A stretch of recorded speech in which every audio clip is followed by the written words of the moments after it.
What's good, everyone? I'm IAnthonyD. It's good to see your beautiful faces and welcome back to the channel. In today's video, we're talking about a new exciting horror asymmetrical game that recently was announced. I believe the first time we seen the trailer was on IGN, and since then we've had a few more clips. We have a little bit of a breakdown of what to expect from this game, and I think it's pretty exciting. So if you enjoy these types of videos, be sure to slash the like button and subscribe with notifications set to all. Yeah, so let's introduce ourselves to what Fear the Reaper is. Fear the Reaper is an asymmetrical horror multiplayer game with up to 8 players per lobby. Difficulty and balance scale with the numbers of players in a match. One player becomes the Reaper, a terrifying killer, while the others become the residents of the town the Reaper terrorizes.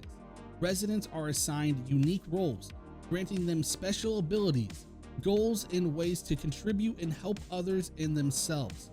The Reaper has but one concern: to terrorize and kill. The residents have a wide variety of objectives and methods of surviving or escaping the match. They can even attempt to turn the tide and kill the Reaper or die trying. The town itself offers a sandbox experience with many locations, activities, and side objectives. The game is designed around player freedom, while other games in the genre often punish players who don't or can't engage in teamwork and coordination.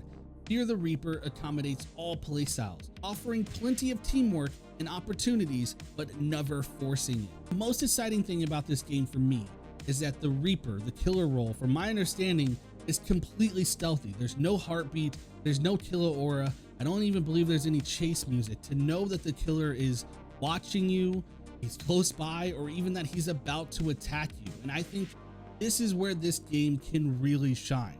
Horror asymmetricals or online horror games in general have a very tough time of remaining horror or retaining the ability to actually scare the player, because after you've done something for so long, it's no longer scary anymore. And I think that this is where this game could really shine, is having those jump scares and creating those moments that could really lead to the ability to scare players over and over.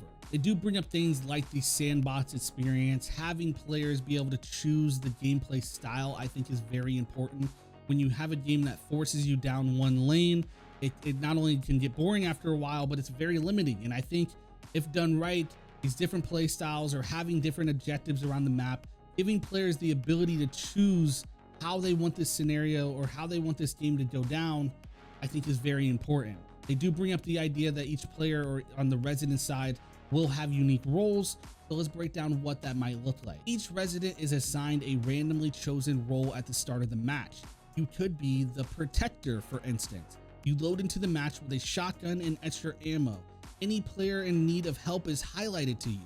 You can be the hero, or choose to be selfish and keep the shotgun for yourself. There are 8 unique roles so far, with the final girl being the most important one. If chosen, you are the main character of the match. The other residents are encouraged to keep you alive while the Reaper attempts to locate and eliminate you. Whichever side succeeds benefits greatly.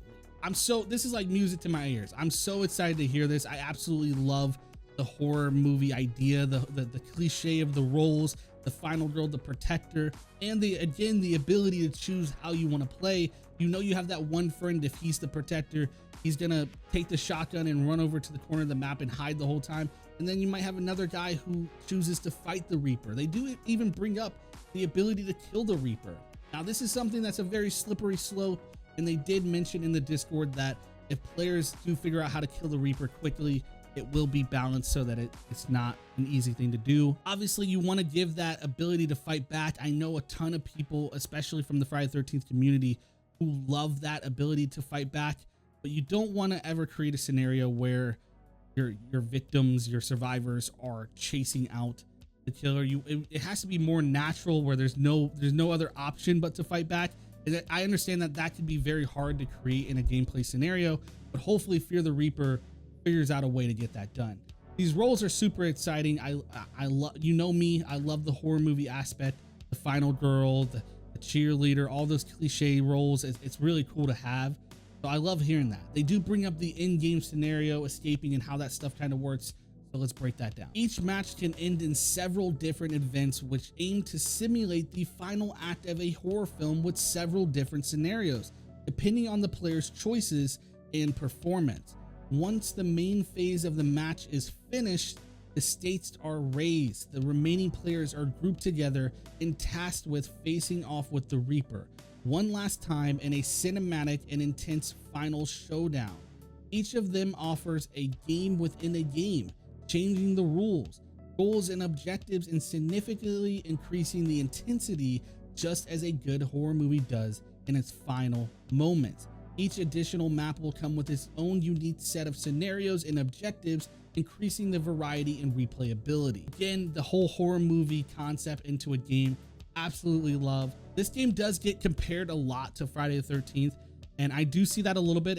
To me, it's kind of like if Friday the 13th and last year had a baby. That's kind of what the gameplay reminds me of, and it does look pretty cool. The Reaper himself is actually super terrifying. They do compare him a lot to Ghostface, and I'm not 100% if it's been confirmed. I've seen people been talking about it, that there will be different types of killers in this game. It's not just focused on the Reaper. But speaking of the Reaper himself, why should we fear the Reaper? The Reaper was designed to simulate the experience of going against a slasher killer from our favorite horror movies.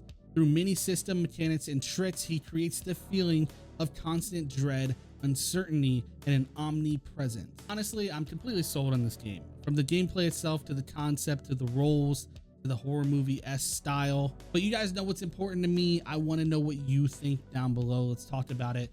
Are you sold on the Fear the Reaper? Are you done with asymmetrical horror games in general? Have they lost your trust? Or can it be done? Can it be successful? Let's talk about it. If you enjoy these types of videos, make sure to slash that like button, subscribe and notifications so you don't miss out on them. Until then, remember the rules to survive. Don't do drugs. Don't have sex. Oh yeah. Shit got Allison. Everybody died.